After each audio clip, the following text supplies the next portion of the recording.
Varicose veins కి సరైన చికిత్స కోసం సంప్రదించండి ఎవిస్ హాస్పిటల్. నమస్తే రమగారు. నమస్తే జయ. రమగారు, మనం అందరం కూడా లక్ష్మీ పూజ, వరలక్ష్మి పూజ, లక్ష్మీదేవి స్థిరంగా ఉండాలి, ఎలాంటి పూజలు చేయాలి, ఇవన్నీ మాట్లాడుకుంటూ ఉంటాం కదా. ఎలాంటి పూజలు చేయాలి అనేది మనం మాట్లాడుకుంటాం, కానీ ఏం చేయకూడదు, ఏం చేస్తే అమ్మకి కోపం వస్తుంది, లక్ష్మీదేవికి మనం ఎలా ఉండాలి? ఈ లక్ష్మి అబండెన్స్, మనకి సమృద్ధి, ఇవన్నీ సాధారణంగా కర్మ సిద్ధాంతం ప్రకారం మనం మోసుకురావాల్సిందే జయ. మోసుకొస్తాం మన దారిద్ర్యాన్ని, ఐశ్వర్యాన్ని కూడా. కొంతమంది బార్న్ విత్ గోల్డెన్ స్పూన్, కొంతమంది ఎక్కడో పురిపాకల్లో పుడతారు. కొంతమంది అట్లా, కొంతమంది ఇట్లా పుట్టడం సహజంగా. వాడు ఏ కర్మ దుర్విపాకాన్ని మోసుకొచ్చుకుంటాడో దాని ప్రకారం వాడి పుటక. ఇది న్యాచురల్, దీంట్లో మార్పు లేదు అసలు. అయితే ఎదిగే కొందికి కొంతమంది బార్న్ విత్ గోల్డెన్ స్పూన్ అయినా కొన్నాళ్ళకి పాపర్లు అయిపోయిన వాళ్ళని చూస్తాం మనం. అవునండి. ఎవరో సంపన్నులుగా ఉండటానికి కంటిన్యూ అయ్యి అలాగే తరాల వెంబడి సంపన్నులుగా ఉండేవాళ్ళు కొంతమంది. అయితే సంపన్నుల ఇంట్లో పుట్టి కుమారరాజాలుగా పెరిగి చివరికి ఏమీ లేకుండా అయిపోయేవాళ్ళు. దాన్ని అయితే స్వయంకృతాపరాధం కొంత, కర్మ దుర్విపాకం కొంత. ఆ కర్మ వాళ్ళని లాక్కెళ్ళిపోతుంటుంది జయ, ఆ వైపుకి, దారిద్ర్యం వైపుకి లాక్కుపోతూ ఉంటుంది.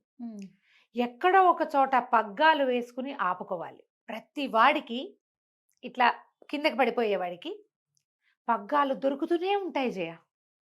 కానీ వీడు ఆగడబడి బుద్ధి ఆగనివద్దు, బుద్ధి కర్మానుసారిని అంటారు.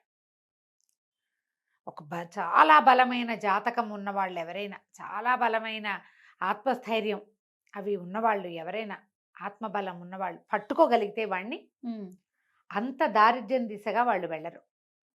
ఏదో ఒక పుణ్యలేశం ఉన్నది, అప్పుడు చేసిందో ఇప్పుడు చేసిందో ఉంటే అందులోకి వెళ్ళిపోరు. అదే మనం చూడు, పూరి పాకల్లో చిన్న జీవితంలో వాకిట్లో వాసానికి కట్టిన ఉయ్యాలే వైభోగంగా పుట్టిన పిల్లలు కోటీశ్వర్లైన వాళ్ళని మనమే ఎంతమందినో చూస్తాం. అవునండి. సామాన్యమైన కుటుంబం, బోల్డ్ అంత సంపాదిస్తారు కదా, మనం చూస్తూ ఉంటాం. వీళ్ళకి అవకాశాలు వస్తూ ఉంటాయి. వచ్చిన అవకాశాన్నల్లా పట్టుకుని వాడు ముందుకెళ్తాడు. మరి మొదటే వీడికి ఎందుకు ఇవ్వాలా లక్ష్మి? లేదు వాడికి. కానీ వాడు సాధించడానికి ప్రయత్నం చేశాడు. అదే అవకాశం వాళ్ళ ఇంట్లో ఉన్న 10 మంది పిల్లలకి వస్తుంది. ఎవ్వడు చేయడు, ఒక్కడు చేస్తాడు. అది మామూలుగానే మనకు చెప్తారు, God made hand, man made hand అని. మన 2 చేతుల్లో ఒకటి భగవంతుడు రాసిన రాతుంటే, రెండోది మనం రాసుకునే రాతుంటుంది. మన కిందకి వెళ్ళిపోతున్నాము, వెళ్ళకూడదు అనే పట్టుదల మనుషుల్లో ఉండాలి. ఉన్నవాడు సంపన్నుడు అవ్వడానికి అవకాశం ఉంది. సమృద్ధిని పొందటానికి వాడికి ప్రకృతి అవకాశం ఇస్తుంది. మనం యూనివర్స్ అని చెప్పుకుంటాం కదా, దేవుడు అంటాం కాదు, ప్రకృతే మనకు అవకాశాలు ఇస్తుంది, ప్రపంచమే ఇస్తుంది. అటుగ్గానే ఇటుగ్గానే. ఇందులో మనం చెప్పుకునే లక్ష్మి అనగానే డబ్బు, సమృద్ధి అనే కదా చెప్పుకుంటాము. అవును. అందులో అధికారం ఉంది. లక్ష్మి అంటే అధికారం, లక్ష్మి అంటే డబ్బు, ఆరోగ్యం, ఐశ్వర్యంతో పాటు జనం, సహాయం లభించటం ఎక్కడికి వెళ్ళినా.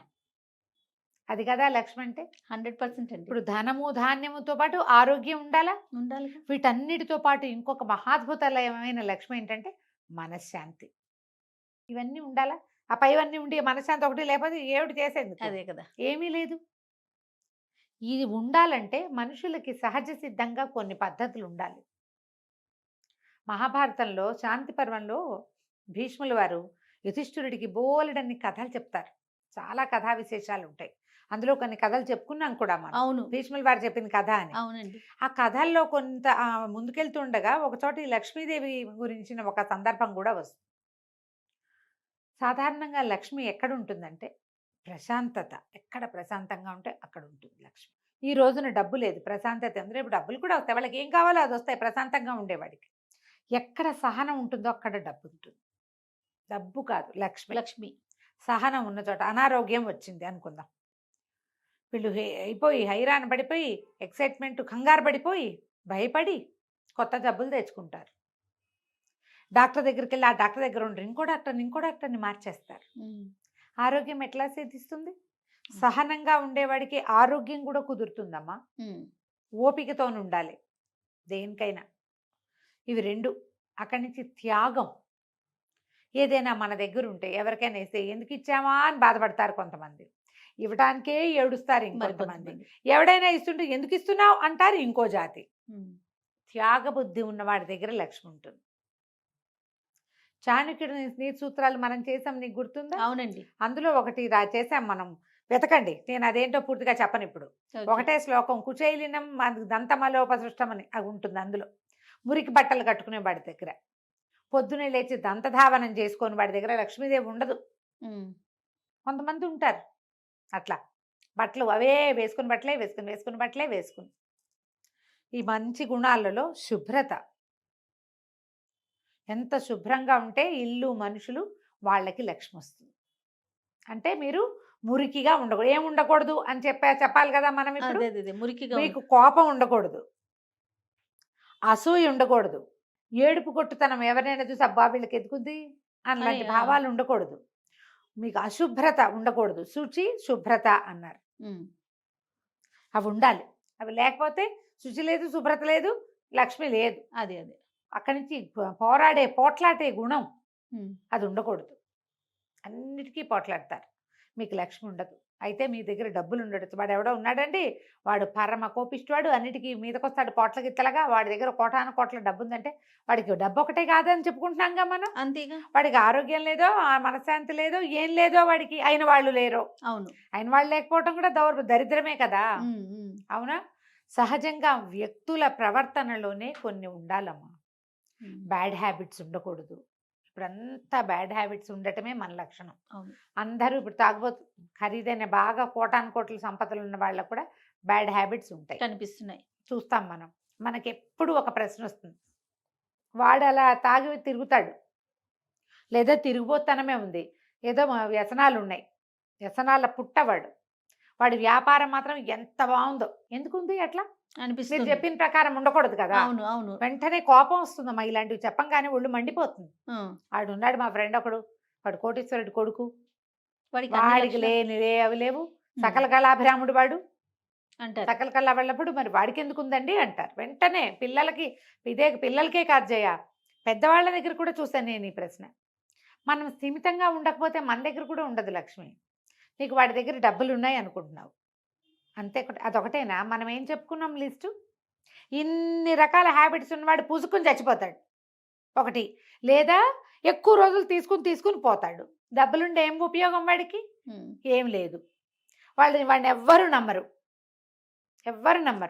వాడిని ఎవ్వరు మంచిగా ప్రేమకతోని ఆశీర్వదించరు. ఏం సాధించినట్టు వాడు ఆ డబ్బులతోటి? ఉమ్.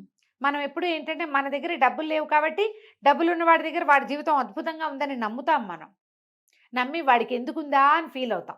అది తప్పు, అది చేయకూడదు. మనం వాడు రాసుకొస్తాడు, రాసుకున్న ప్రకారం మోసుకుంటాడు అంతే. వాడు ఏం రాసుకొచ్చాడో రేకేసి పుట్టాడు చేతిలో. మనం చెప్పుకుంటాం కదా, ఎక్కడో సుడుంది వీడికని. అవును. సుడిగాళ్ళు కొంతమంది ఉంటారు, ఆ. చేతుల్లో రేకేసుకుని పుడతారు, మంచి గీత బ్రహ్మాండమైంది, ఇక్కడి నుంచి ఇక్కడ దాకా ఉంది ధనరేఖ అని చేస్తే వాడికి డబ్బులు ఉంటాయి. మిగిలిన ఉండకపోవచ్చు కదా. నువ్వు వెళ్ళి వాడి జీవితంలో తొంగి చూడు, వాడు ఏం హింస పడుతున్నాడో, ఏం బాధపడుతున్నాడో, ఏ బాధపడలేక ఈ అలవాట్ల చుట్టూ వాడు పరిగెడుతున్నాడో. కుటుంబ జీవితం లేదో, వాడికి 2 ముద్దలు అన్నం పూర్తిగా ఎక్కదేమో, అన్నం తినలేని బతుకు ఏం బతుకమ్మా, ఏం బతుకు చెప్పు? డబ్బులుండి ప్రయోజనం లేదు కదా. అవును రమ్మగారు. ఇలాంటి వాళ్ళ దగ్గర లక్ష్మి ఉండదు. మనము ఇప్పుడు వాళ్ళందరి బ్యాడ్ హ్యాబిట్స్ ఏమున్నా సరే, వాడి దగ్గర డబ్బు ఉందని భావించే వాడికి కూడా డబ్బులు ఉండవు. అలా ఆలోచించే వారికి ఆలోచించదు. లక్ష్మీదేవి క్లియర్గా చెప్పింది అక్కడ, శాంతి, ధృతి, క్షమ, ధైర్యము ఎవరి దగ్గర ఉండవో వాళ్ళ దగ్గర నేను ఉండను, త్యాగబుద్ధి లేని వాడి దగ్గర నేను ఉండను, సంతోషము, మనశ్శాంతి ఆభరణాలుగా ఉండేవాడికి నేను లభిస్తాను ఏదో ఒక రూపంలో అని చెప్పింది. అంటే డబ్బే కాదు, కాదు, మనశ్శాంతిగా ఉండేవాడికి మరింత మరిగాస మనశ్శాంతిని ఇస్తుంది. కూల్గా ఉండేవాళ్ళు ఎప్పుడు కూల్గానే ఉంటారు. అంతే. సరిగ్గా ఆలోచించండి. ఉమ్. మనకి లేదని అనుకోవద్దు, వాడికి ఉందని అనకూడదు. వాడికి ఉంటే వాడికి ఉంది, మనకు లేకపోతే లేదు. దీనికోసం నీకేదో కావాలి, నువ్వు ప్రయత్నం చెయ్యి. మంచి మంచి శ్లోకాలని, ఉద్యోగినం పురుష సింహం ఉపైతి లక్ష్మి అని. ఎవరైతే ప్రయత్నశీలుడుగా ఉంటాడో వాడికి లక్ష్మీదేవి వరిస్తుంది. ఉమ్. నీకు మీ ఇంట్లో అందరికీ అనారోగ్యాలు వస్తున్నాయి, మీరు మీ ఫుడ్ హ్యాబిట్స్ మార్చుకోండి, మీ పని వేళలు మార్చుకోండి, మీ నిద్ర పద్ధతులు మార్చుకోండి, ప్రయత్నం చేయండి, ఆరోగ్యం కుదుట పడుతుంది. కుదుట పడుతుంది. డబ్బులు లేవు, చిన్న పొన్న పనులు చేసుకుంటున్నారు, కొంచెం పైకి చదువుకోండి. ఎవడైనా ఒకరిని, మీరు నలుగురు కలిసి ఒకరిని చదివించండి, వాడు మిమ్మల్ని ముందుకు తీసుకెళ్తాడు. ఇవాళ రేపు అట్లా జరగట్లేదులే, పాత రోజుల్లో జరిగేవి. మనం కూడా ట్రై చేసుకోవాలి. ప్రయత్నశీలుడైన వాడిని లక్ష్మి వరిస్తుంది. ఉమ్. ఈ రకంగా ఆలోచించండి. ఇప్పుడు రేపు పండగ రోజులు వస్తున్నాయి కదా, అవునండి. మనం ఇళ్ళు శుభ్రంగా ఉంచుకోవటం, మన ఇంట్లో కొట్లాటలు ఉండకూడదు, ఉమ్. భర్తలతోటి పోరాడకూడదమ్మా, అత్తగారులను తిట్టిపోయటము. ఇంటికి పెద్ద ముత్తైదువు కదా అత్తగారు అంటే, మన ఇళ్ళకి మన అత్తగారులే కదా పెద్ద ముత్తైదువు. అంతేగా. భర్తలు ఉంటే, భర్త ఉంటే పెద్ద ముత్తైదువు, మామగారు లేకపోతే పెద్ద దిక్కు, మన అత్తగారే మనకి పెద్ద దిక్కు. అంతే. వీళ్ళని చెడగొట్టద్దు, వాళ్ళని తిడితే మీ ఇంట్లో లక్ష్మీదేవి ఉండదు, మీకు కావాల్సింది మీకు అన్నీ లభించవు. వాళ్ళని బాగా చూసుకోండి, మీకు లభిస్తాయి. ఉమ్. చుట్టుపక్కల వాళ్ళతో తగాదాలు పడద్దు, మీ ఇంటి చెత్త తీసుకెళ్ళి పక్కింట్లో బారేయకండి, ఇల్లు క్లీన్గా ఉంచుకోండి, ఉమ్. మీరు ప్రశాంతంగా ఉండండి. ఏ సమయంలో అయినా సరే చటుక్కున కొత్త పూజ చేసుకునేటట్టు. ఎవరైనా మన ఇంటికి వస్తే వాళ్ళు వచ్చిన అరగంట దాకా మన ఇల్లు అడవిలాగానే ఉందనుకో, సర్దుతూ ఉన్నాం, అలా చేయొద్దు. ఎప్పుడు ఇల్లు క్లీన్గా ఉంచుకోండి. అంట్ల గిన్నెలు 3 రోజులవి 2 రోజులవి ఉంచకూడదు. ఏ రోజు గిన్నెలు ఆ రోజు ఇది ఒక పద్ధతి అమ్మా. దేవుడి పాత్రలు ఏ రోజు ఆ రోజు తోముకోవాలి, మన అంట్ల గిన్నెలు ప్రతిరోజు తోమేసుకోవాలి. బట్టలు ఉతకాల్సిన బట్టలు కుప్పలు తెప్పలుగా ఉంచపోకండి. కనీసం శ్రావణ మాసంలో ట్రై చేయండి. ఉమ్. దుప్పట్లు అప్పుడెప్పుడో ఉతికినవి ఉంచద్దు. ఫ్రెష్ దుప్పట్లు పక్కలు ఫ్రెష్గా శుభ్రంగా ఉంచుకోండి. ఇల్లు క్లీన్గా ఉంచుకోండి, మీరు క్లీన్గా ఉండండి. లక్ష్మీదేవి వస్తుందమ్మా దానంతటది. ముందు మీకు క్లెన్లీనెస్ అలవాటు అవుతుంది. ఈ నెలంతా చేస్తే, అంతే కదా. ఈ నెలంతా శుభ్రంగా ఉన్నారనుకో, వచ్చే నెల ఆటోమేటిక్గా శుభ్రంగా ఉంటారు. ఓకే. ఇలా ప్రయత్నం చేయండి, లక్ష్మీదేవి మీ సొంతం అవుతుంది. తప్పకుండా రమ్మగారు. నమస్తే.